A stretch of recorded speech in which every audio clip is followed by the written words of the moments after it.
shit. What's up, guys? How's everyone doing today? All right. Second live stream of the day. This is my Monday afternoon at 12:30. The first live stream was about 6 hours ago.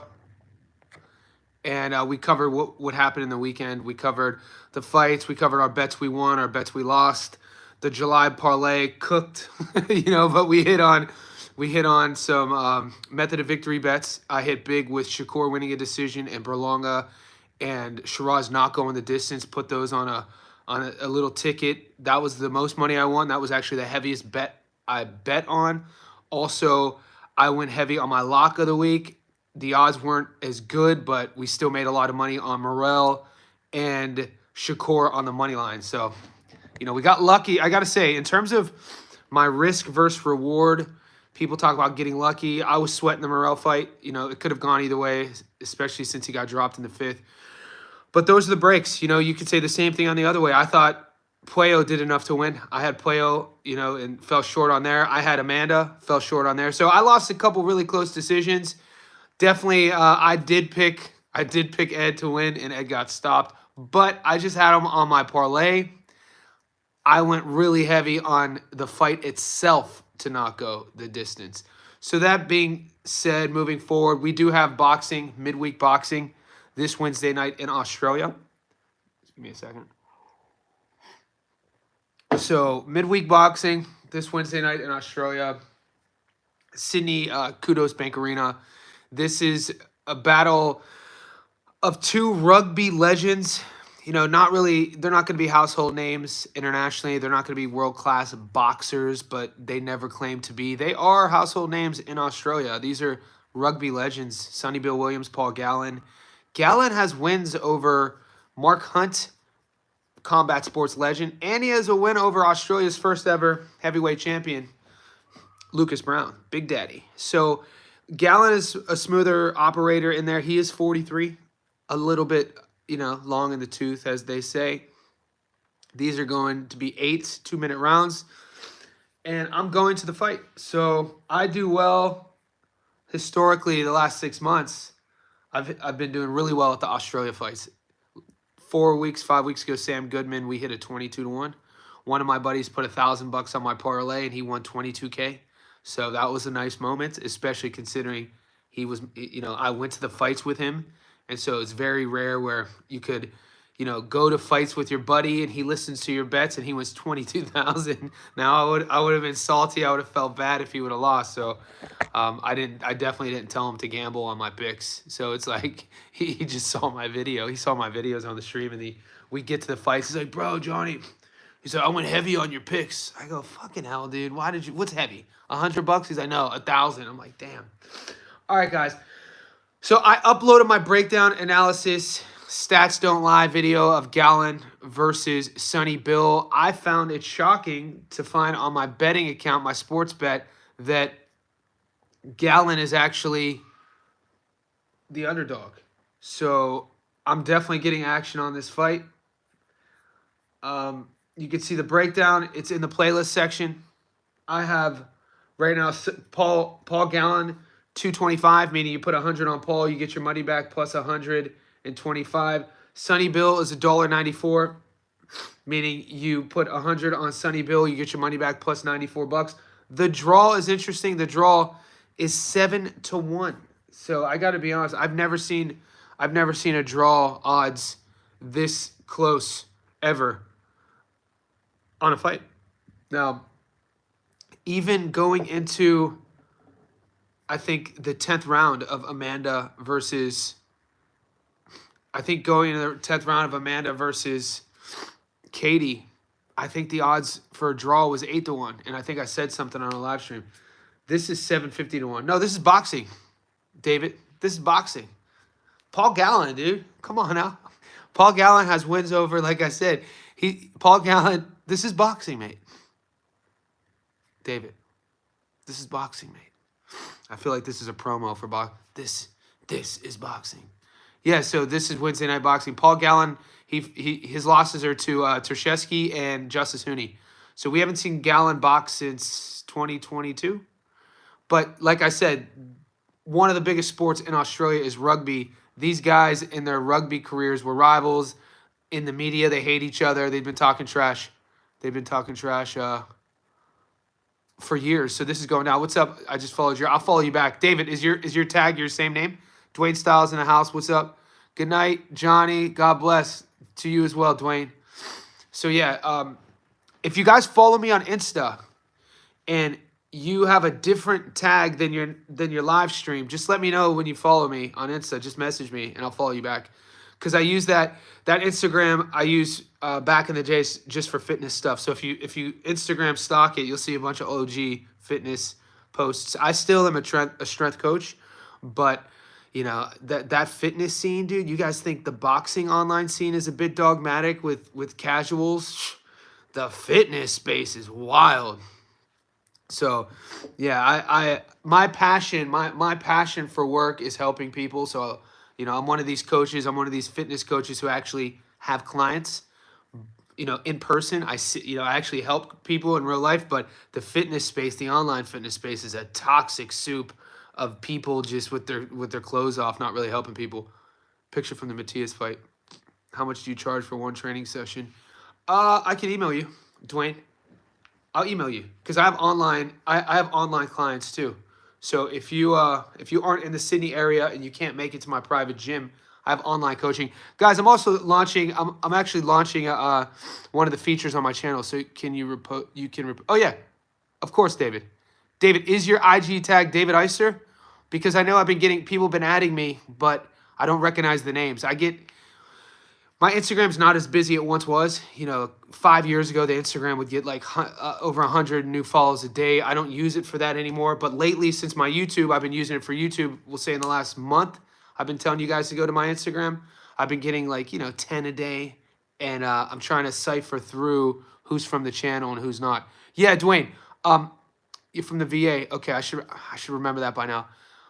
What I'm going to do on the channel, Dwayne, on the insider group features, I'm adding a feature because a couple people have been emailing me asking me about my coaching services. And the wheelhouse on the channel is boxing, but if you go to my playlist, I have online classes, an online mobility class. So either way, I'll keep you posted. Was Morrell fight of robbery? What's up, Raw Dog?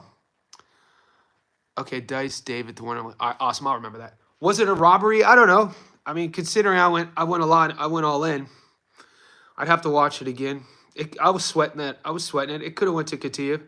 That knockdown was huge. I thought, yeah, it's tough. What do you guys think? Do you think Morrell, it was a robbery? What do you guys think? I gotta be honest, the only robbery I saw in the last 2 days was probably two judges scoring the Alicia Bumgarner versus Miranda fight. 98-92 for Bumgarner. I thought those were the biggest robbery cards. In terms of the judges' scorecards, some of the judges' scorecards for Miranda and Bumgarner, 98-92 was insane. I thought, and it wasn't some of the scorecards for Shakur and Zepeda super wide as well. I think one of the judges gave Zepeda 1 round or 2 rounds. I thought that was pretty wild. But in terms of robbery, did the right fighter win? Probably, guys. I mean, Morrell, maybe. Barios, Abel Ramos. That fight was awful to watch, guys. That Abel Ramos Barios fight was awful to watch. Morrell fight was definitely a robbery. I don't know. They cooked on Shakur card. Yeah, okay. Yeah, that was crazy. I had Zepeda. You got to find. You could find probably 4 rounds for Zepeda. I think that's fair. 8-4. Yeah. Okay. You took the words out of my mouth. Next gen. So yeah, 8-4. Should have been a draw at best. Katiev, Morrell. I'm glad it wasn't a draw. I bet the house on Morrell money line. One of the boys bet 50K on Morrell. So yeah, I took Shakur by decision. I hit with my heavy bets with Shakur by decision and Berlanga Shiraz not to go the distance. Guys, I took Berlanga to win on the money line. But I was saying all week, that $1.90 for Berlanga Shiraz not to go the distance, I felt was insane.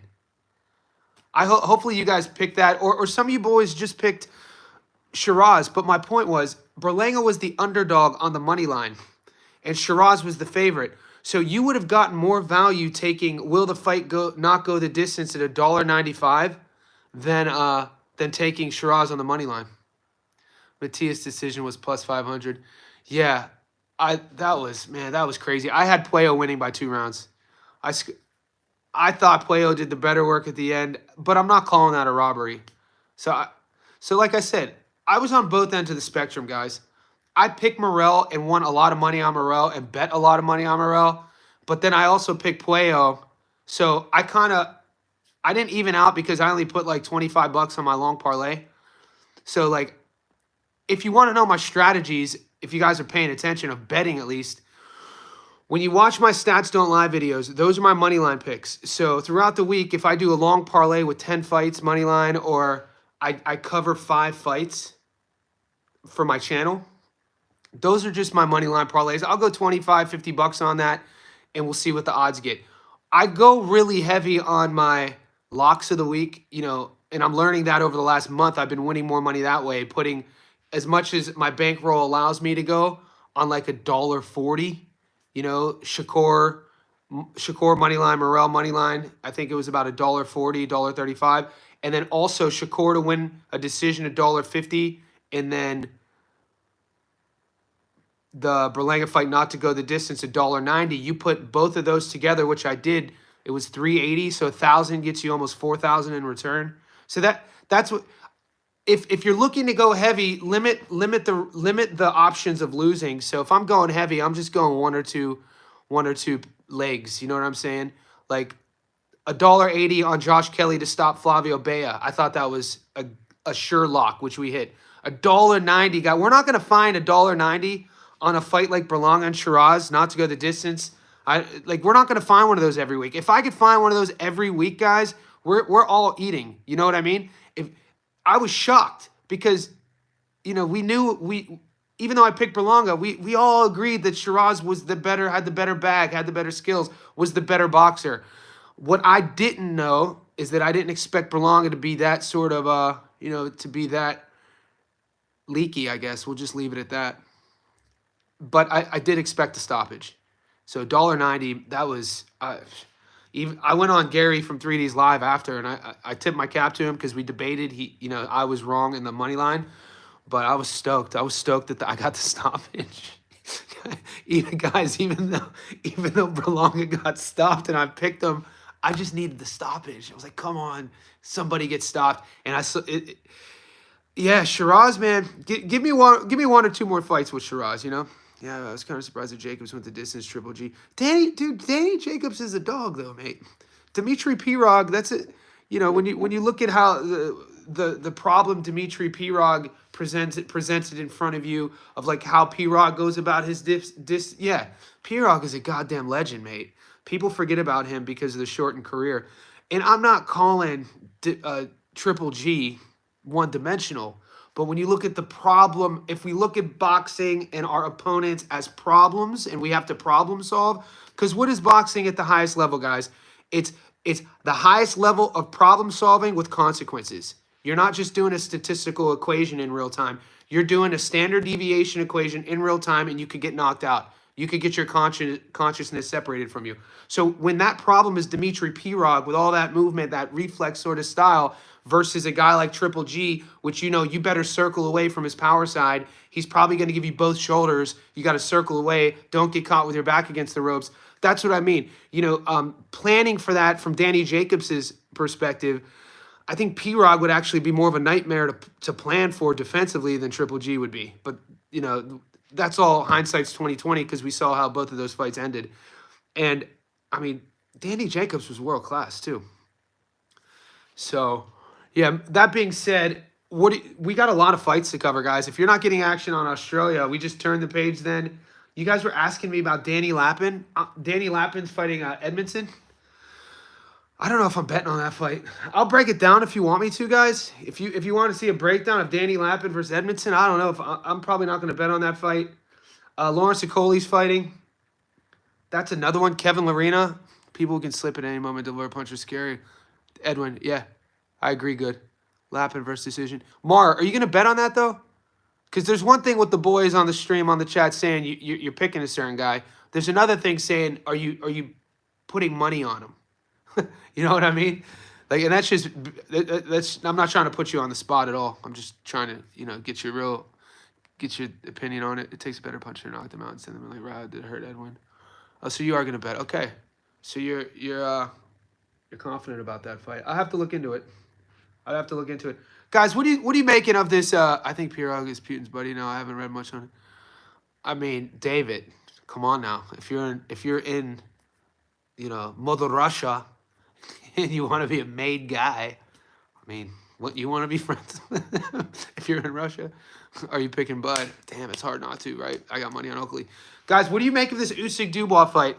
A week ago, I was feeling froggy on Usyk. We'll get to all these, but look, a week ago, I'm not gonna lie, I was talking out of my ass. I was talking shit. I got humbled this weekend, boys. Not from my bank account. My bank account grew, but I got humbled. I hate losing. I'm not gonna lie. I can sit here and I tell you that I'm pissed. Not a Berlanga fan. I'm not a fan of a boxer, but I did not see that one coming. So last week when I was feeling all Berlanga-y and talking shit on the live about, somebody asked me about Dubois and Usyk, and I was talking about how Dubois looked his last 3 fights, and I kind of jumped the gun.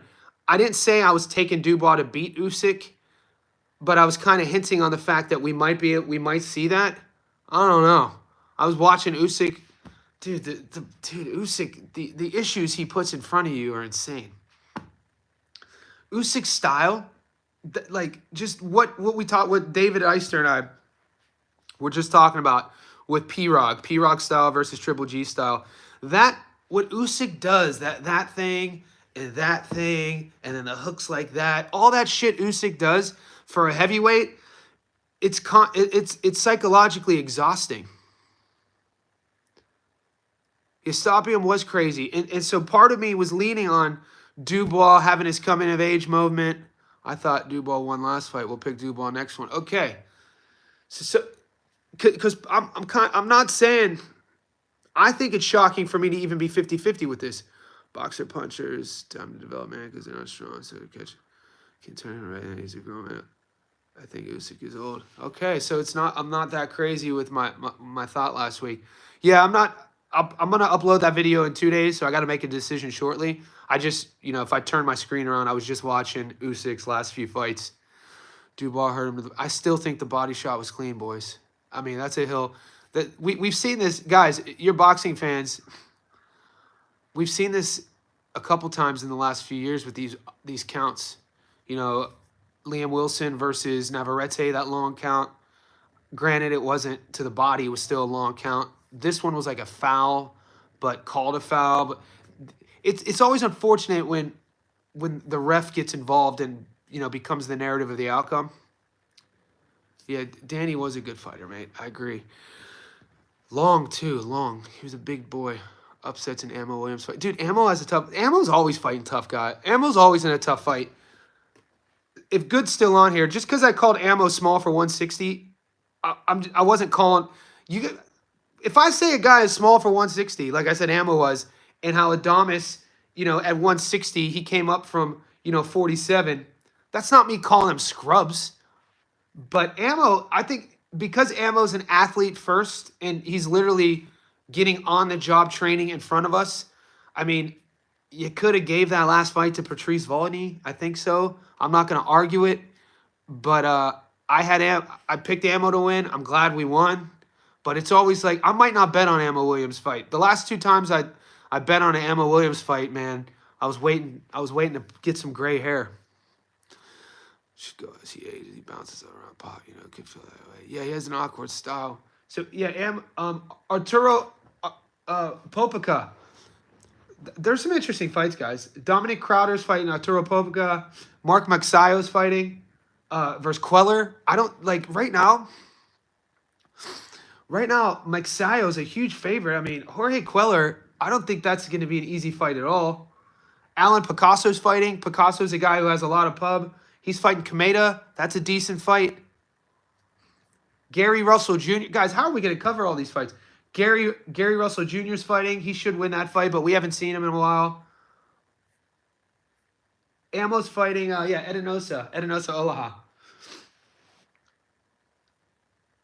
I think there's going to be a couple guys on upset alert. Pitbull's fighting Fierro. Maybe is that the rematch we didn't know we wanted, or is that the rematch we're not really stoked about? I'm not going to sit here and tell you I'm excited to break down the tape of Pitbull versus Fierro. That's no shade to anybody. Yeah, but why does Maxio have all these fans? It's crazy. Like people, the minute I start talking about any fighter from that region, the Philippines, or anytime you start talking about Naoya Inoue, the Maxio fans come out of nowhere. Pacheco, do you guys think Pacheco's on upset alert? Pacheco's fighting McCumbee. Seb Fandor is the underdog right now. That's insane to me, guys. Seb Fandora is the underdog against Zoo. What are the odds what are the odds makers seeing that I'm not seeing? So yeah, there's gonna be some up. I don't know. Maxell would mess around and be the one to beat anyway. Dude, I want to see Matias and Pitbull. Pacheco, I'm siding on. Okay, Pitbull won that first fight. Some say he lost. So are you guys stoked about the rematch, Pitbull? I think Pacheco gets a stoppage. Mario Barrios, Pacquiao. Pacquiao's a $2.60 underdog.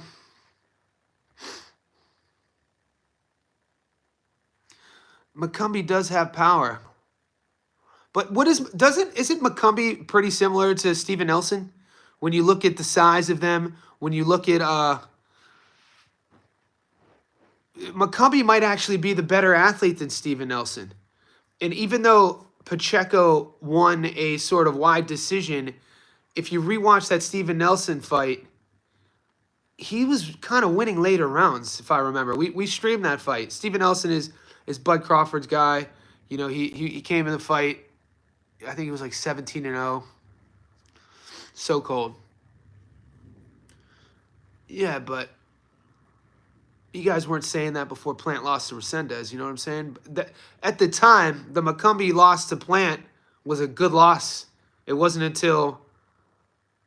No, he's not. He lost. He was undefeated. And I don't think Nelson was an Olympian. He might have been an alternate. I don't think Nelson was an Olympian. But Pacheco started struggling with Nelson late, if I remember.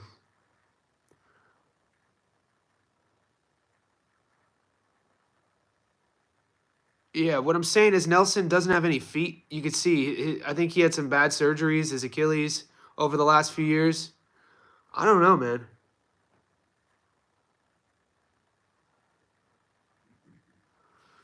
I'm not saying McCumbie's going to beat Pacheco by no means. You know what I'm saying? I'm leaning, but I think McCumbie's probably a tougher fight than Nelson is, don't you think?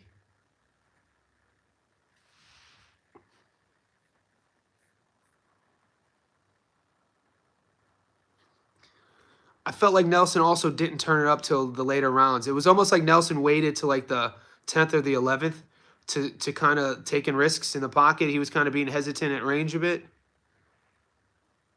You don't think he's a tougher fight? Okay. It's a close one. I'm not saying I think McCumbee and Nelson are maybe they're kind of even. But you got to remember, before Plant got stopped against Resendez, before Plant lost to Resendez, that loss McCumbee had to Plant was a good loss. If Pacheco goes the distance with him on so you're picking Pacheco to stop McCumbee? He didn't get stopped because he's smart. Yeah, we'll see. We'll see if I even play that one. I think Gallen, I don't know if Pacheco gets stopped. Damn, Pacheco's still green. I like Pacheco. He has a huge upside. You know what I mean? He's fighting. He's in that division. He's in that division where he's fighting a lot of guys, a lot of like grown men. You know what I mean? And Pacheco still physically doesn't have that man body, and he's still getting his pro rounds under him, and he's still kind of figuring out his style, and he's still developing. He's not polished. You know, he has a huge upside. I'm just trying to kind of see. You know, I don't think he should overlook McCumbee though. I'm not, by no means am I even going to say McCumbee wins that fight, but I'm waiting for props. I like a knockdown prop in that fight, to be honest with you.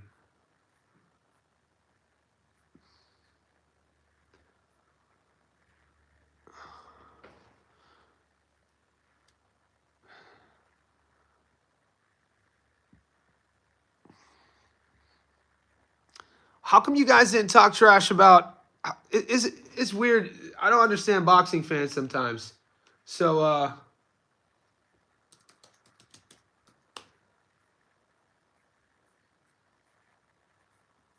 give me 1 second. Jose Resendez. Yeah, okay. I don't understand boxing fans sometimes because now everybody is high on Resendez.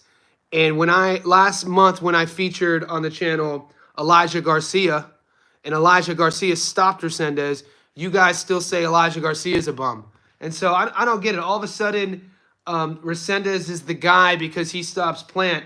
But you have Elijah Garcia, who's 22 years old. He's a baby who stops Resendez, and he takes so much, people hate on him so much.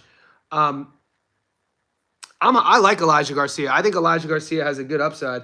I just think he needs to get a bit more active. But nobody talks about when he stopped Resendez. They just talk about, he won the split against Gachet and then that loss against Kyron. Exactly. My whole point though is like there's favoritism that goes on.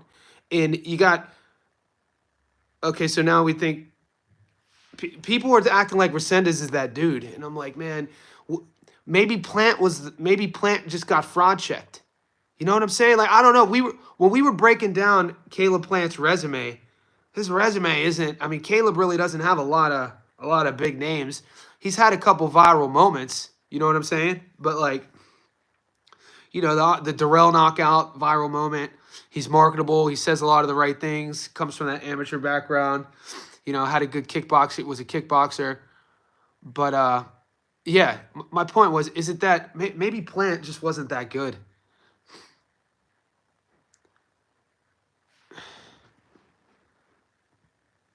That was I can't ever forgive Plant for what he looked like against Resendez. It just looked like he didn't show up. But moving forward to the fights that are in front of us. Tim Tszyu and Fundora.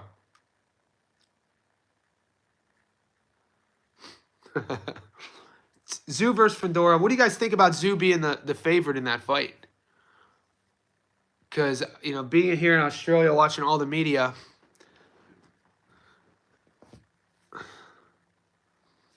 you can't always connect the dots, playa. So you want Tim to win. Do you see Tim winning? Wants and needs are different things, Christ the truth. You got Tszyu stopping him. Plant was beat up, man. Benavidez was punching through him. Okay, so some of you guys are seeing Tim stopping Fundora. Wow. He barely allows his fight his damaged goods. Okay. Dave, I'm not touching. Yeah, Tszyu, Fundora. I mean, I have to break the fight down for my channel. So I'm definitely going to give you my money line prediction. I don't know if I'm going to bet on it either.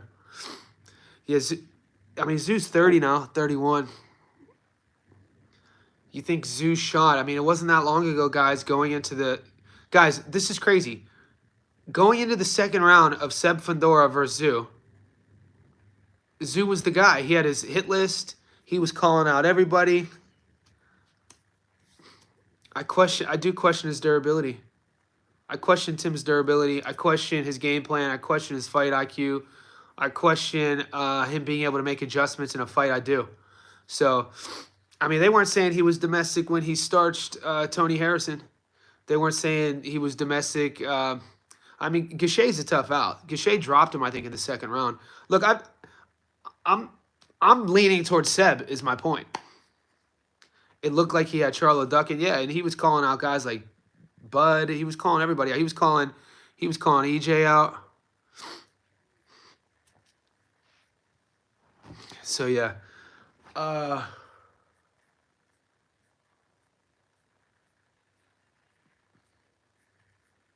we'll see it. Here's another one that's kind of, I don't want to say 50-50. Yeah, Bam versus Cafu. What do you guys think of Cafu being a 12-1 underdog? That's kind of shocking to me as well. Bam Rodriguez is getting a lot of love right now on the books. He is one of my favorite fighters. So my big question is, will Murtaza fight next? What? He's not been so silent, Christ. No one wants to fight Murtazaev. Just follow Murtazalev's Instagram. He calls fighters out all the time. No one wants to fight him. I want to see Murtazaev versus Erickson Lubin. I want to see Murtazaev versus Jaron Ennis. I want to see Murtazaev versus Josh Kelly. There's a lot of fights to be made. People have to take fights. People have to accept fights. Yeah. Those are disrespectful odds, DJ. That's my that was my point. Cafu could fight, boys. Cafu, whatever, however you pronounce it. But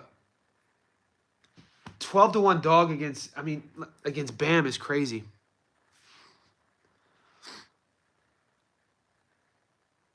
Fumalela Cafu.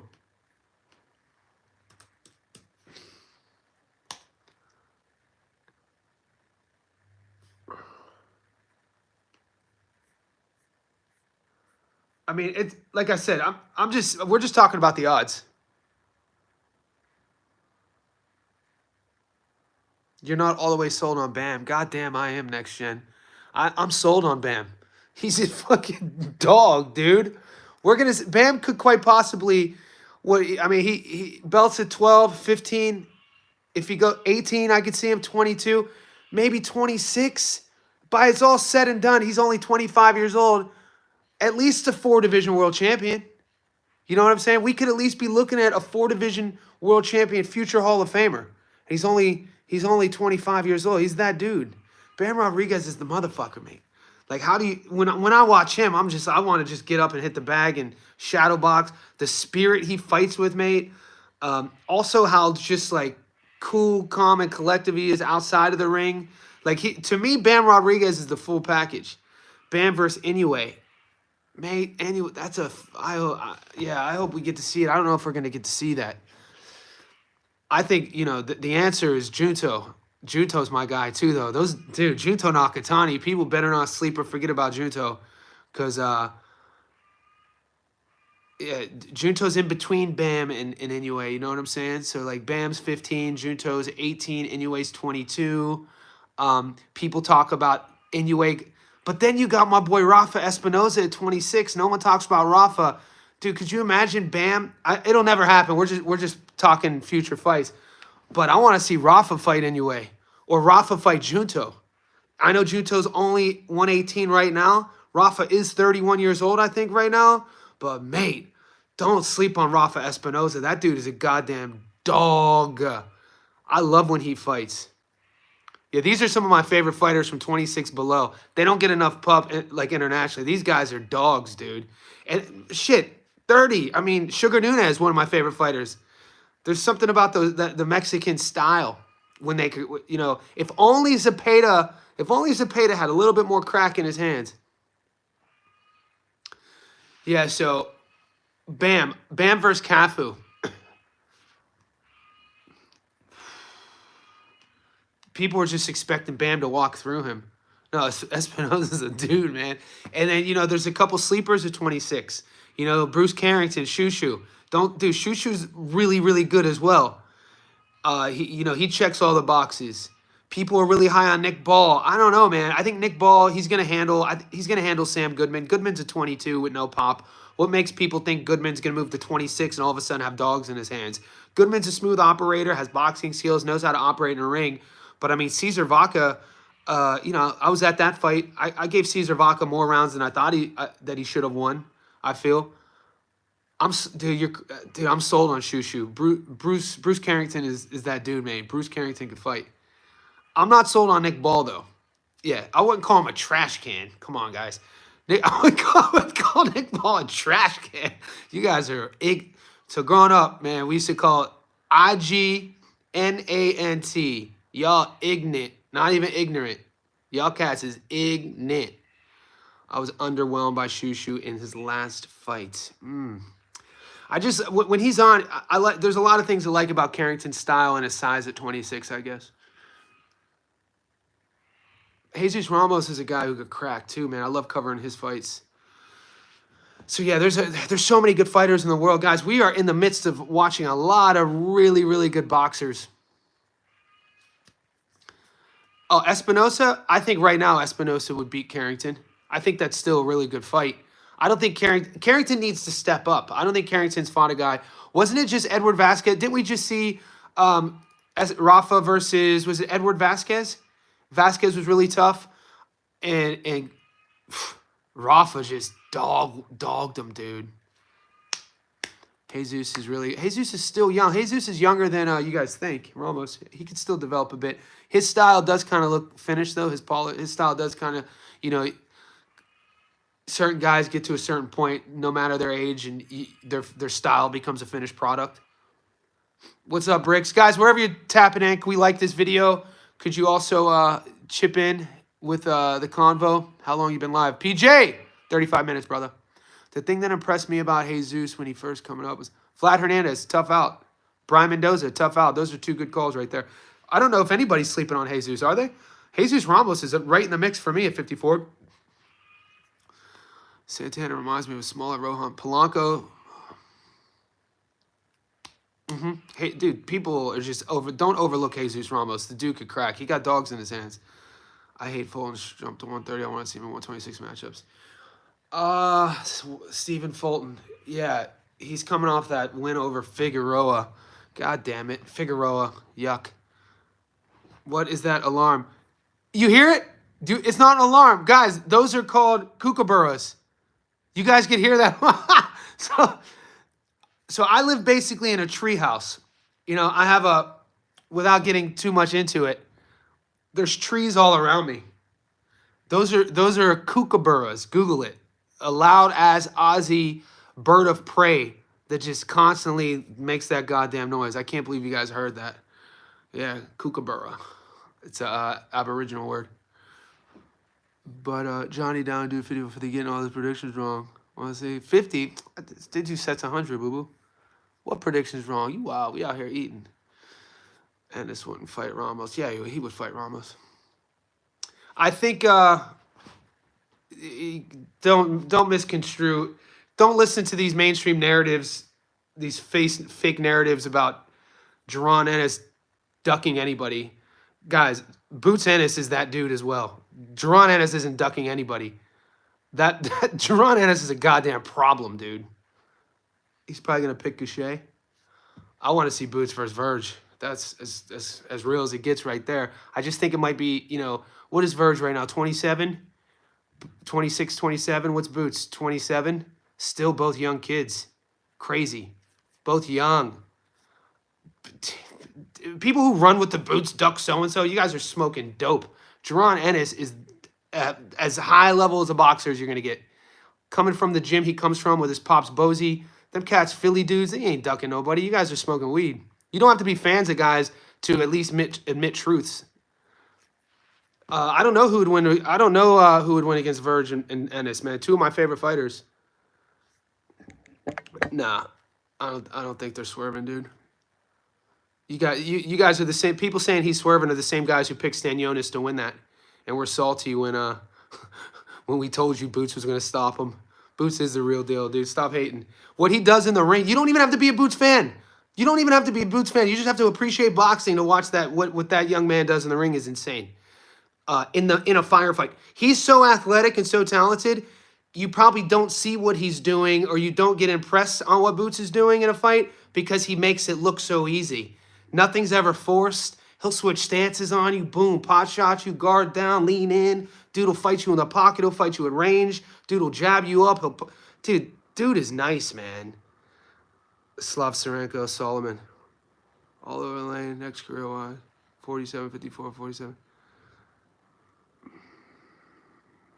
Abdullah Mason versus Noakes. Great fight.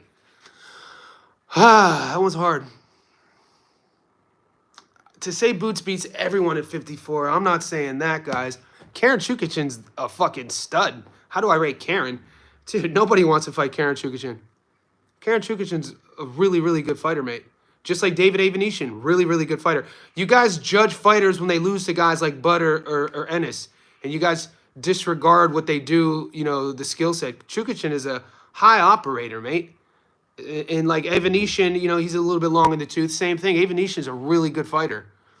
I wouldn't say Boot. I can't say right now Boots beats everyone at 54. We have to at least see what he looks like at 54. There are some dogs at 54, guys. 54 is 54 is top heavy, and it goes all the way to number 30. We went over this list. He's not flat-footed. He could fight flat-footed. Overrated defensively. Nah, I disagree. I just think you're looking at his willingness to trade. Guys, there's a big difference with being having holes in your defense and also, willingness to trade. That dude's just a dog. I hate to talk about Karen. Why do you hate to talk about Kachukichin, man? Watch his tape. I like him. I like him as a fighter.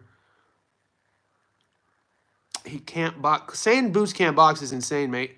What's up, Goat? Goat in the house. Yo, I followed you back on Insta, by the way.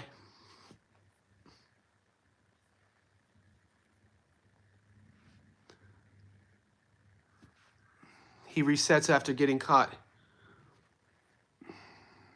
Yeah, I agree, next gen. So I won. I put $5,000 on Boots to stop Stanionis, and I got it at 4-1. So we won a lot of money on Boots stopping Stanionis. He can't box as good as... Dude, good. Do you box, mate? Now you're offending some people in the chat. He can't box as good as you think? What are you talking about? I box. If you to say that tells me that you've never boxed before. To say that Boots can't box is insane. Bro, just because you got a couple bets right, and doesn't mean that you can come up on the live and just start talking rubbish. Jesus Christ. That's insane. He's not a good boxer is insane, dude. This guy, unbelievable. He does this every week, though, boys. You just got to put up with him. Yeah, I think Good should go to show business chat. It's insane, dude. He is flashy and nice. I'm excited. I'm excited to see what Boots looks like at 54. I am, because like I said, we already like him at 47.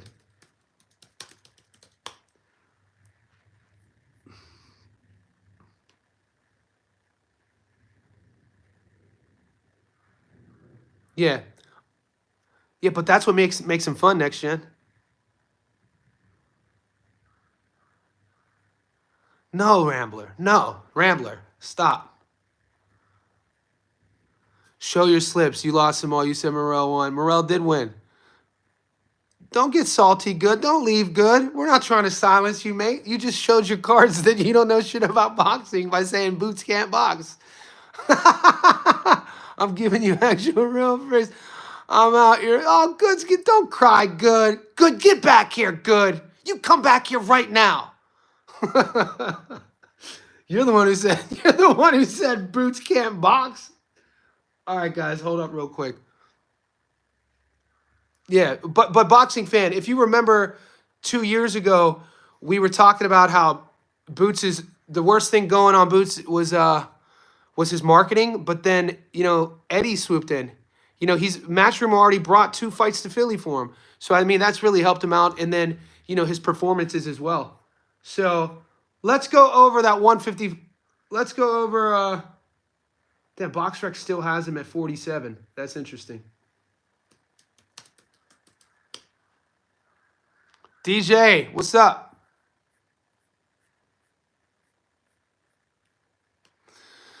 Yeah, it was pretty controversial here. Okay, so here's what we got. So this, when he does, I get every pick right again. You're not going to call me a genius.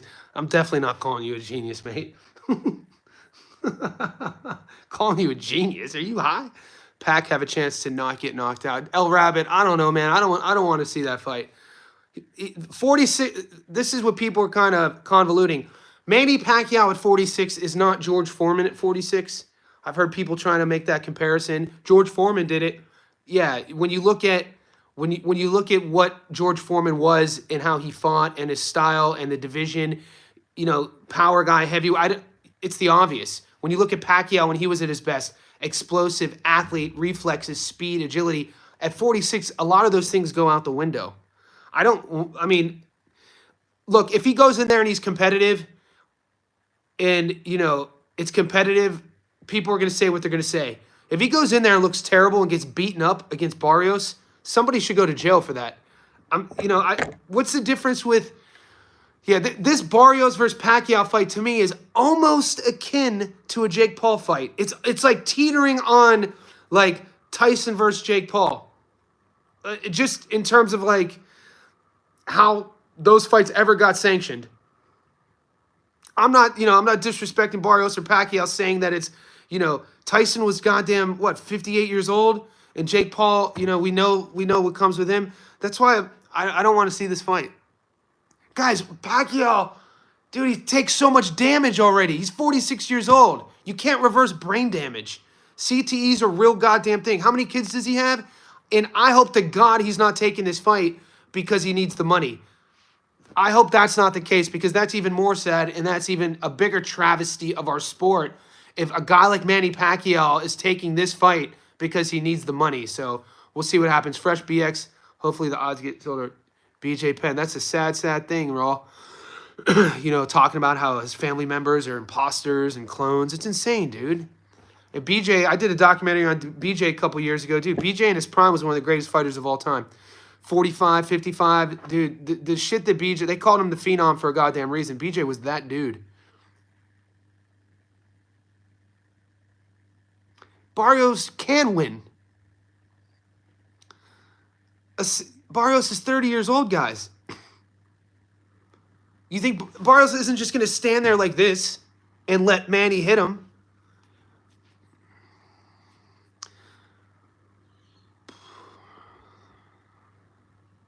Pac said in the video, I took this fight because I realized I can sell a fight. DJ, do you believe him? Because that's all that really matters. He thinks he could sell a fight. I think so, Raw. Barrios, I got Manny winning a decision.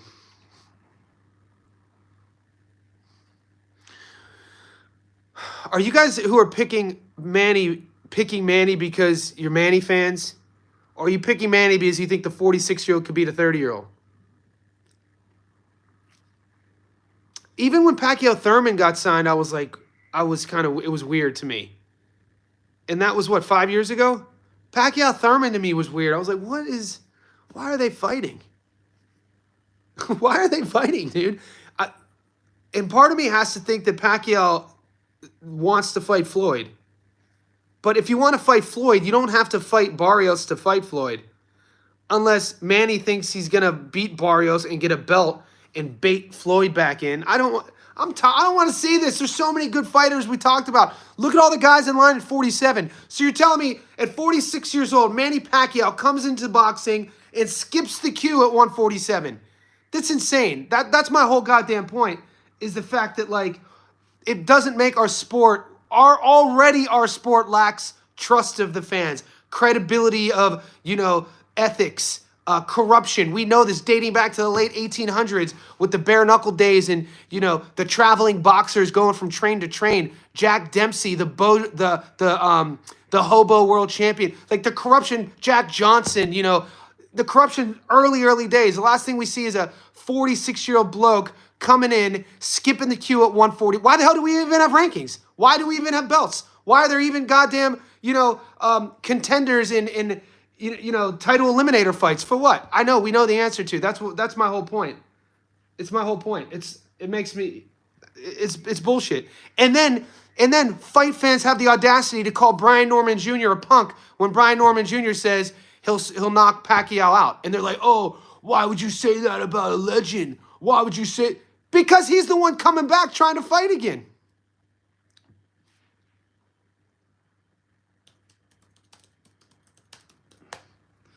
Let's see how many people he skipped the line, right?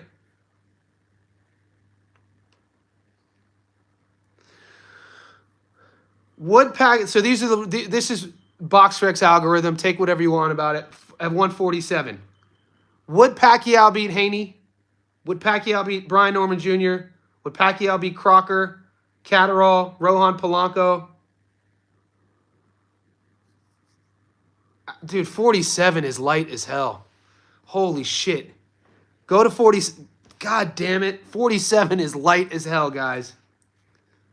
That's insane. 40 is there? I mean, 47 might be lighter than 47 might be lighter than 60. Have you guys looked at 147's rankings as of late? Because it's insane how thin it is in terms of it's not a heavy stack division at all. I think Nick Flaz would be Pacquiao right now. I'm a Nick Flaz guy. That's not even supposed to sound controversial. Yeah, 47's insane, guys. There's slim pickings at 47. This is the top 10. Haney, Norman, Crocker, Catterall, Polanco, Mbenge, Cisco, Curiel, Gio Santillan, Sasaki. Yeah, no, it makes you wonder. Well, Boots was, you got to remember, guys, when Boots was coming up, you know what 47 looked like. You had EJ at 47. You had Bud Crawford at 47. 47 for a minute was kind of hot. It wasn't, it's kind of like, it became like an elevator division as of late. Barios is a champion at 47 and is ranked 16th in BoxRec's algorithm. Right in front of Rolly Romero and right behind Shakrot Giasov. Alexis Roca's 14. Karen Chukachin's 13. Yeah, 47 is slim pickings. Canelo versus Crawford feels a bit more like Crawford may win since Hamza Dustin. I don't know why you think that, Christ the truth. Because Hamza beat Berlanga, you think that... Hold up, let me get this straight. Because Hamza beat Berlanga, you think that is going to come into play when Bud fights Canelo? What? What do you mean? What are you talking about? I know you're going to tell me you're going to say that because Canelo couldn't stop Berlanga. But I don't know, man. Yeah, I don't know. I don't know. How do you guys see the Canelo versus Bud playing out, boys?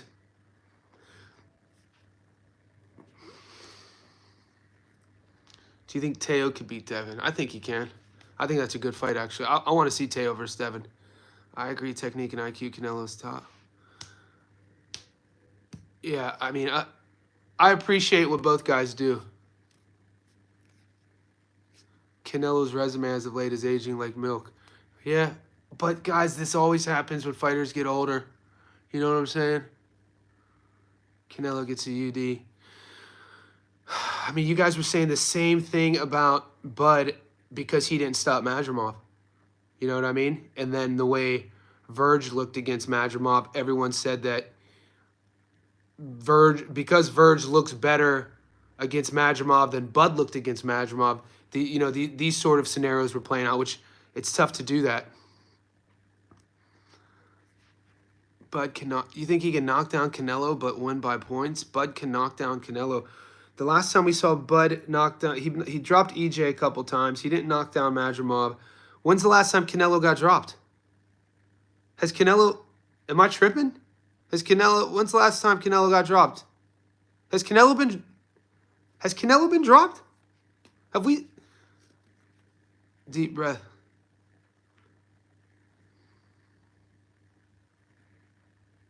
That's what I thought. Okay. How could we then say that? Yeah, he's never been down. The dude. So we're thinking Bud could drop Canelo? Jesus, I don't know, guys. 168 pounds is a far away from 147. I had Pacquiao winning by 2 rounds. I did. I'm sorry. Nah, Cotto's brother didn't drop him. He kind of shook him a bit. Sugar Shane. Wasn't it Sugar Shane who kind of have him wobbled a bit too? But then he got... This was like when Canelo was like 22 years old, I think. He did take it easy on Munguia. Bud has no chance to beat Canelo on points. Yeah, that's going to be... What are you guys getting odds on that? I'm not even. They're not even showing me Canelo versus Bud yet. What's the insider news on Fedor fight? Is it safe to bet on Fedor? So what I'm hearing, guys, is that one of the boys who follows me, who follows our channel, Johnny says Boxing Insider. Guys, if you haven't, if you can, a couple bucks a month, join our Boxing Insider group on YouTube. We're getting notices that one of the boys in Sydney was sparring with Tim Tszyu. He was part of the Michael Fox camp. Michael Fox came down here in Sydney to help Tszyu prepare for Fundora. And one of the boys hit me up on Instagram talking about how, you know, I'll share the chat in the private group. I'm gonna put it up in the. I'll put it up in the private group. But he was basically saying Tszyu for this camp was, you know, working on more of a at-range jab rather than, you know, typical Tim Tszyu jab, flood your work, crowd your work, engage. And he was saying the difference with this jab going into this camp was he was going to throw the lead hook off of it, which you never see. You never see Tim go 1-3. You know, you always see Tim go 1-1-2. You never really see him go 1-3. So take what you will about that. That's just more of a tactical game plan info that people have been messaging me about. We'll see. Yeah, right? Or at Tim's range. So we're an hour into this, guys. Like this video. If you guys want to see the breakdown of Gallen and Sonny Bill, that's on the channel. I uploaded it today. It's two Australian rugby legends fighting in boxing Wednesday night. Yeah, Mide, Ola, you have to join the group, mate. You think Fundora? I don't know if Fundora's a level above. It's hard for me to see Tszyu get past Fundora. Do you guys see Tszyu? All you boys out there who's picking Tim to win, is he winning a decision or is he stopping Fundora?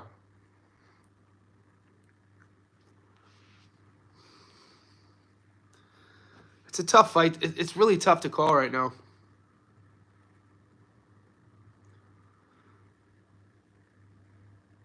Yeah, Xander Zayas, another. Dude, Xander's getting ready to fight Chino. You got Tszyu beating him by stoppage. God damn. How confident are you on that? Are you guys when you guys pick? Are you going heavy on Tszyu to win by stoppage? Seeing Fundora get stopped? Jesus. I don't know, man. I could actually see Fundora stopping Tszyu.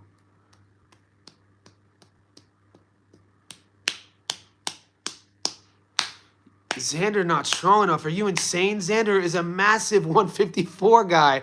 What are you talking about, dude? Xander Zayas is one of his strengths at 22 years old is how strong he is.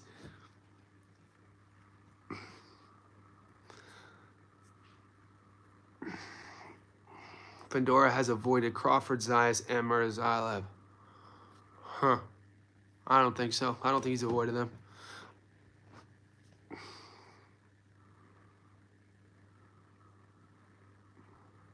You're betting Pitbull Fierro. That seemed hoping for no cuts. Fundora's an arm puncher. Different divisions, mate. Janibek Alamhanale fights at 60. Xander fights at 54. What are you talking about? Just like Berlanga, Tim's mental is defeated. Have to take. Yeah, Fundora's the dog. That's Raw. I don't have a Discord. You just join it on my channel here, Raw Dog. So right where you hit subscribe as a member, you click join. It's basically YouTube's version of a Discord, so you guys don't have to leave and go to a different app. It just doesn't allow me to watch videos and stuff in there, but we do that on Instagram. Yeah, I don't know who just said Fundora's an arm puncher. Fundora could crack, dude. I think it is. Yeah, Xander's one of my favorite prospects right now. Xander's fun to watch. So Xander, you know who's been sparring with Xander is Matteo Tapia. Matteo Tapia is a 160-pounder. I think he started 68. I think he's fighting a 60 now from Sydney. And he went life and death with he has one draw on his record with a really tough guy, but he's undefeated other than that. He's been getting good rounds in with Xander. Xander's fighting Chino. Xander versus Chino is going to be a tough fight. We're gonna see if Xander's ready for those big dogs after Chino, because Chino, he's a tough out. He really impressed me against Charles Conwell. So there's a lot of good, interesting matchups. Raw Dog, I agree. Very, very important test for himself and us fans, actually. Fedora went the distance with Sergio Garcia. I want to see, but if you're playing that route, Fedora got stopped against Mendoza, and Tim beat Mendoza, so Tim should beat Fedora if you're doing those maths, right?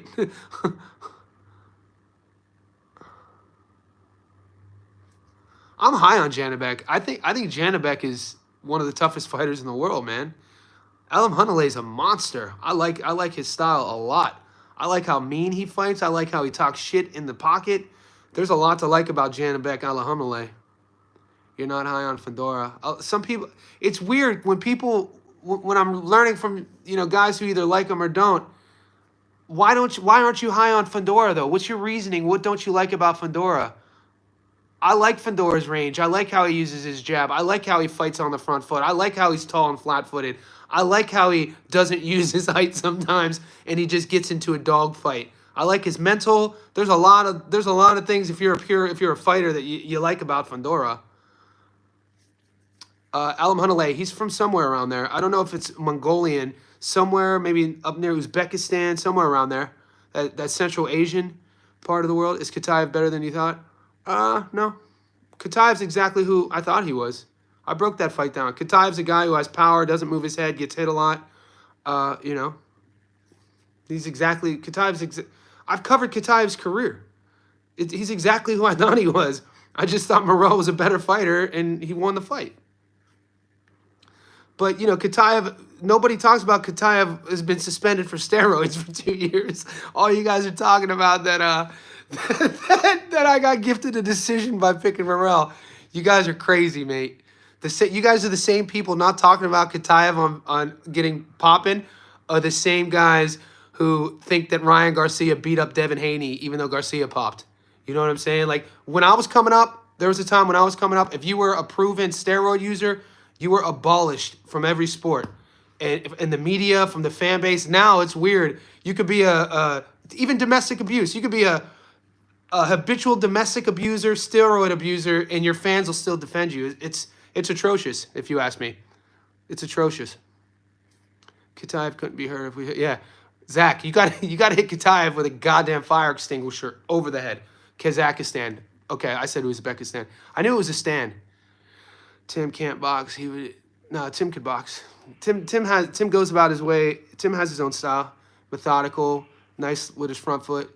Barry Bonds was a Hall of Famer before the steroids, guys. Barry Bonds, watching already a Hall of Famer. It's the biggest travesty what Bud Selig did to that whole era of Major League Baseball. This is my wheelhouse. If you guys remember, 1994, Major League Baseball goes on a strike. To get fans back in the seats, 95, 96, they did a whole campaign called Chicks Dig the Long Ball. And so many unspoken agreements with, not doing drug tests. All of a sudden, you had guys like Sammy Sosa, who were career 230 hitters, all of a sudden hitting 300 with 40, 50 home runs and 100 ribbies. But guys like Barry Bonds were already winning Gold Gloves All-Star in center field for the Pittsburgh Pirates before he went to the Giants. The dude was one of the greatest all-around baseball players of all time. It's a travesty he's not in the Hall. His eye, dude, he had an eye like Ted Williams in terms of being able to hit the ball, what pitches he would decide to swing on, what pitches he would take. Look at how many times he was walked in his career intentionally. I think he has a record for the most times ever intentionally walked. The dude's swing was as sweet as it gets. The way he covered center field was insane. Barry Bonds is that dude, one of the greatest baseball players, top 5 of all time, hands down. With or without drugs. With or without drugs. So, I'm talking about combat sports as well. When you see, I lost a lot of... I'm not trying to shade any retired fighters, but when I found out Mosley, when I was a kid, man, one of my favorite fighters was Shane. When I found out Shane popped, he was part of that whole Belko scandal. That kind of bummed me out. I was like, damn, this dude was on, and it just kind of makes you second guess that whole, even in boxing, that whole era, all the people who were probably on it. Evander, same thing. Evander was linked. I mean, you look at how Evander moved from cruiser to heavy, and look at his body type. Does it pass the sniff test? You know what I'm saying? And he was one of my favorite fighters, still to this day. One of my favorite interviews I ever did was interviewing Evander. Spencer's literally a Maury.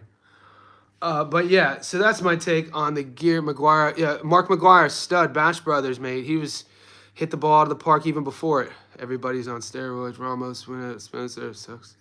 Do you think Haney gets stopped?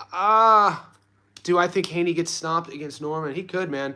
I don't think people still understand how good Brian Norman Jr. made.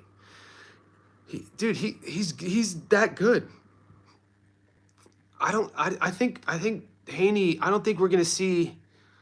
I don't think Haney gets back to that aura that he had before. You know that what happened against Ryan. I think it's just. You think Haney easy decision? I don't know, man. What Norman has good feet. Norman's fast. He has power. He could crack.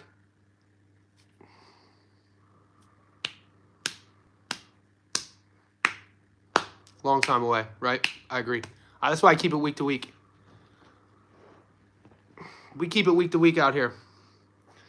So, we talked about Barios, Pacquiao, Bam Rodriguez versus Cafu. Fedor versus Zhu. Diego versus McCumbee. Pitbull Cruz versus Fierro. Fierro's a 4-1 dog against Pitbull. Some of you boys on the chat said that you saw Fierro winning that first fight. Ammo versus Oaha. Figueroa versus Gonzalez. Popoca. Arturo Popoca. Arturo was the guy that he's a top, isn't Arturo a top-ranked prospect who was supposed to fight on the Jaron Ennis undercard against one of Ennis's guys, and his opponent pulled out last second, and they put Arturo in there with a sort of no one, and Arturo stopped him early. He was supposed to fight, was it Clay Cook or Clay something out of, is this the same prospect? Yeah, Arturo Cardenas. Dude, Arturo Cardenas is a fun little prospect. I think he's a Robert Garcia guy. He's 16-0, 9 stoppages. Yeah, he fought Cortez. He was supposed to fight, yeah, it was that Atlantic City card on the undercard of, wasn't that Karen versus Ennis? No, it was Stan Jonas versus Ennis. Yeah, Arturo Popoca or Arturo Cardenas. He's a fun little prospect. I like him. He fights at super bantamweight. 24 years old, 16-0, 9 knockouts. He's fighting. I might go heavy on him by stopping. I'm not getting. That's gonna be one. That's gonna be one of my locks of the week. That's gonna be one of my locks of the week. Is Cardenas versus. I mean, it's a bit of a step up. He's fighting Crowder, who's undefeated. Crowder's 18-0 from Baltimore, 31 years old. Who's his best win? He's coming off Duca Micah. I mean, what's his best win? I don't know. Do you guys know Dominic Crowder? Fierro was too fat at the face-off. Arturo Cardenas. Stay tuned to the channel. I'm liking this pick. I like this. I like this pick right here. $1.22. I think Cardenas stops him.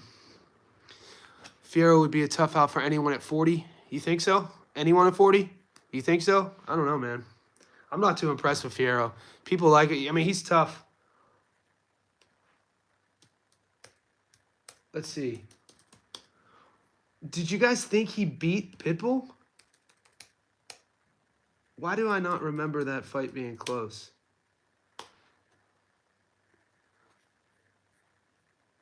Was that fight close? 98-92, 98-92. So the judges had the first Fierro Pitbull fight 98-92, 97-93, 96-94. So the truth is probably somewhere in between. Probably more like 98-94. 23-3, 18 knockouts. Who's his best win? Split. I mean, who's he beaten? A lot of guys that you guys probably have never heard of. Yeah, I don't know, man. I didn't want to see this rematch.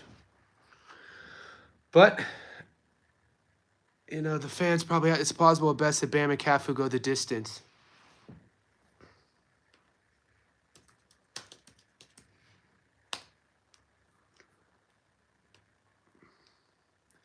Guys, Bam is brutal. He's such a fun fighter.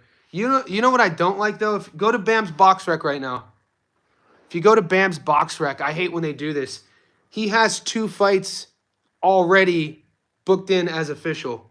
I mean, this is just me being superstitious. we know it doesn't always, you know, it's not the smartest thing to look ahead. BoxRec has obviously the Kefu fight and then, you know, the Puma fight already booked in. Imagine how salty you would be if you're Kefu. It's like you're already going to have a booked in fight. 11-0, 8 knockouts, South African, 5'6", 64-inch reach, 26 years old, 115, 115, 115. I mean, guys, this is, you think this, I don't think this fight's going the distance. This is going to be a goddamn firefight. This is going to be a goddamn firefight. Cafu versus Bam. If anything, I'd be I'm not fighting anyone named Bam. If anything, I'm picking the stoppage. The fight not to go the distance because the odds are crazy. The juice isn't worth the squeeze if you're going money line. Bam, $1.05, $100 gets you $5 on return. Will the fight go the distance? $1.22. No. Let's go. Let's go. Knockdown props. Nothing yet. Bam by knockout's only $1.23. So you could get more value. You'll get equal value. You get equal value if you just pick the fight not to go the distance, then you pick Bam to win by knockout. Just whatever you want. I mean, it's kind of hedging your bet if you pick will the fight go the distance in case Bam gets slept. I don't see Bam getting slept. I think Bam's that dude. Plenty of guys get their jaw broken. It's boxing. You know what I'm saying? It's just because you get your jaw broken in a fight doesn't say much about. I mean, that just shows how big of a dog you are. Yeah, Bam's that dude, mate. I put Bam up there right next to, like, in terms of the top 10 pound for pound. I mean, you could shuffle him or put him in any order you want to put him in, but, you know, Usyk, Bud, Inoue, Canelo, Bam. I got to put Nakatani. I'll put Shakur's in my top 10. That's just off the top of my head if I'm missing somebody. Bam's that good, guys. Bam is that good. And he's just a fan-friendly style. Yeah, top 2.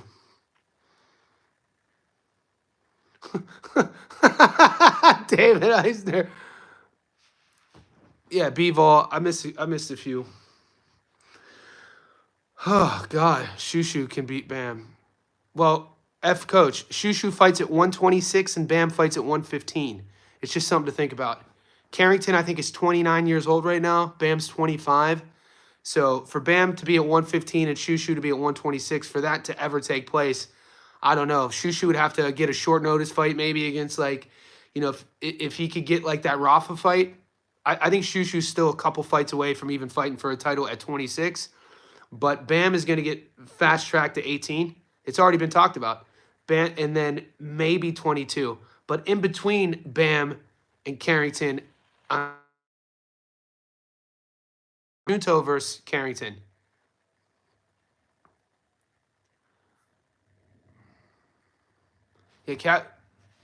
Yeah, I got to do more homework on the South African. I mean, he looks the part. I watched him give an interview. Yeah, he's a boxer. Cafu's an undefeated South African. I think he's 25, 26 years old, undefeated. He got some crack to him, though. He got some pop to him.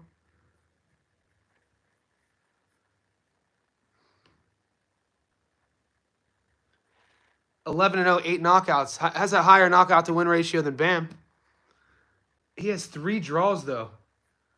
He has 3 draws is insane. 4-round draw, 10-round draw, 12-round draw. Dude, having 3 draws is insane. When holy shit, when 30% of your fights end in a draw, like 27% of your fights are ending in draws is insane, actually. That's like a Lethway record. I told you guys about Burmese bare-knuckle boxing called Lethway because the only way to win a Lethway fight is by knockout. So if you don't knock your opponent out, it ends in a draw. So guys will have like records like 6, 4, and 22. Cafu's record is 11-0-3. That's an odd record. 3 draws.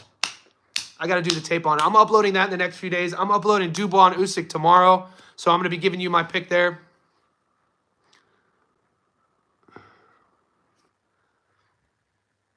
Yeah, guys, I've never bet. Maybe it's just my competitive spirit. I've never put money on a draw. It's just like as an athlete playing sports, fighting, nothing sucks more than a draw. So I think because of that, my mind isn't wired to look at a fight and pick a draw. So that's on you, mate. You want to pick the draw? Go ahead. Do I think it could happen? It's boxing. Anything could happen. When's this fight? Wednesday night, meme. 2 days from now. The fight on the title of this video is two nights from now. Boxing fan ugly. I'm not sold on him either. Was it when he fought was it Chris Billum Smith? Didn't Chris Billum Smith Guys, we're going over an hour. I got to get ready to teach a mobility class. Paul Gallen. Watch the video, guys. It's meme. I uploaded it. Go to my playlist. Fight predictions. Watch Gallen versus Sonny Bill Williams. I give you my prediction. That fight's Wednesday night in Sydney. I'm actually going to that fight. Right now, you can get Gallen as the 2-1 dog. I'm going heavy on Gallen. I think he's the better boxer. If you could get those odds, take it. 8 2-minute rounds. The draw 7-1. I don't bet on draws. I appreciate all the boys here. Even if we disagree, good. You enjoy your chat. Goats in the house, memes in the house, boxing fan. I always appreciate you. Everybody new to the channel, if you haven't already, hit subscribe. Make sure you like this video. Join our Insider Boxing group. It's a couple bucks a month. Johnny Says Boxing Insider. I go live.